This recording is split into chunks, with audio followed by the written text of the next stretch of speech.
Hola Mario, buenas tardes. Así es, cuando hablamos de García Luna solemos hablar de su puesto más alto, cuando fue secretario de Seguridad Pública Federal en el sexenio de Felipe Calderón.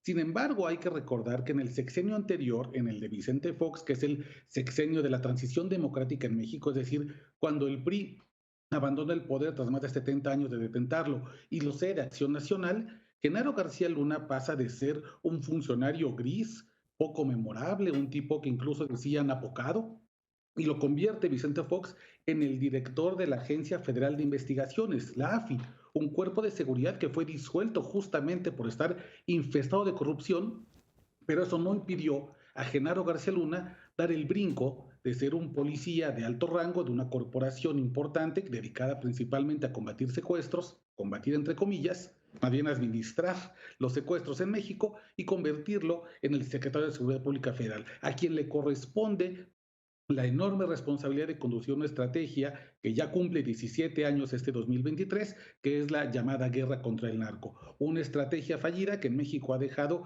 más de 100,000 personas desaparecidas y más de medio millón de personas asesinadas.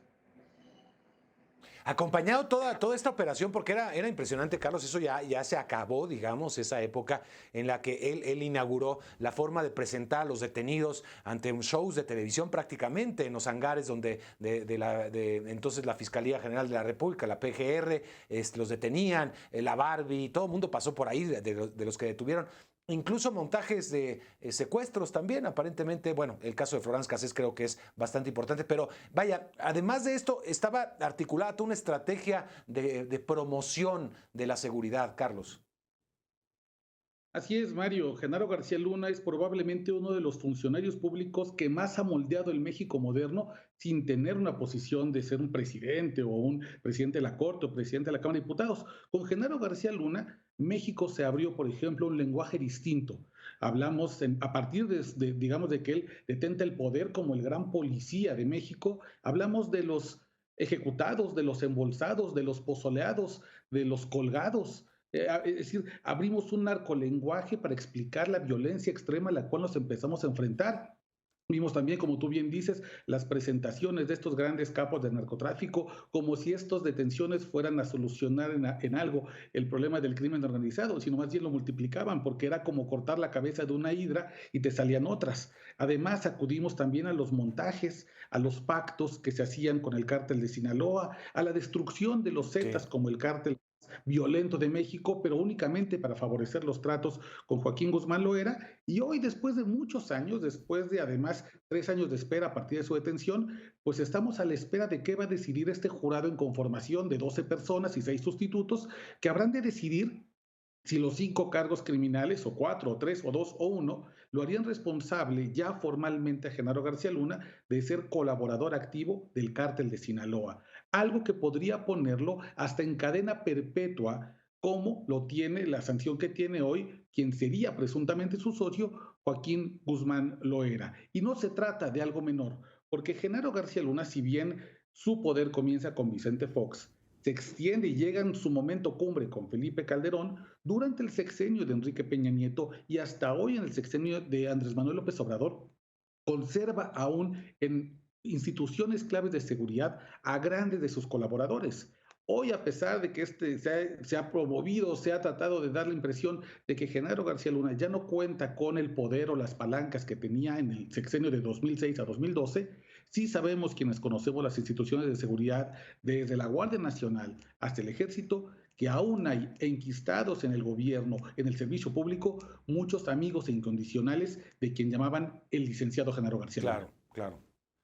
Oye, Oscar, antes que nada, una disculpa, te estaba diciendo Carlos, estaba la entrevista, una disculpa, Oscar.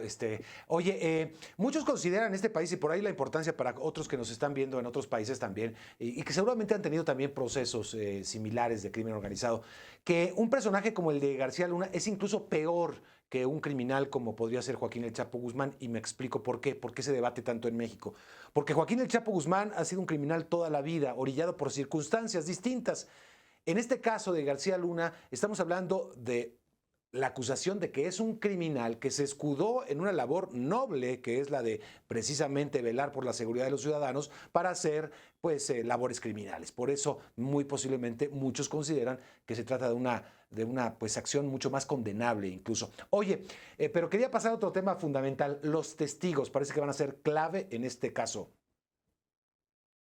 Sí, yo creo que los testigos van a ser una continuación del llamado juicio del siglo, el juicio contra Joaquín Guzmán Loera. Son testigos que además están, me parece, divididos de acuerdo con la expectativa mediática en dos perfiles muy claros. Uno, narcotraficantes que han aceptado su culpabilidad y que están dispuestos a dar información para negociar para sí mismos mejores condiciones, ya sean de reclusión o de libertad condicional. Y por otro lado, exfuncionarios públicos, altos funcionarios en su momento en México, que también están dispuestos a hablar sobre su jefe para poder recibir algún tipo de beneficio en el sistema judicial. De cualquier modo, Mario, ya sean los ex narcotraficantes o ex servidores públicos, la expectativa en México está no solamente sobre Genaro García Luna. Me parece que al menos en la plaza popular, digamos, en la plaza pública, Genaro García Luna ya está juzgado como un delincuente. En México la gran expectativa es qué dirán estos testigos para orillar o no a Genaro García Luna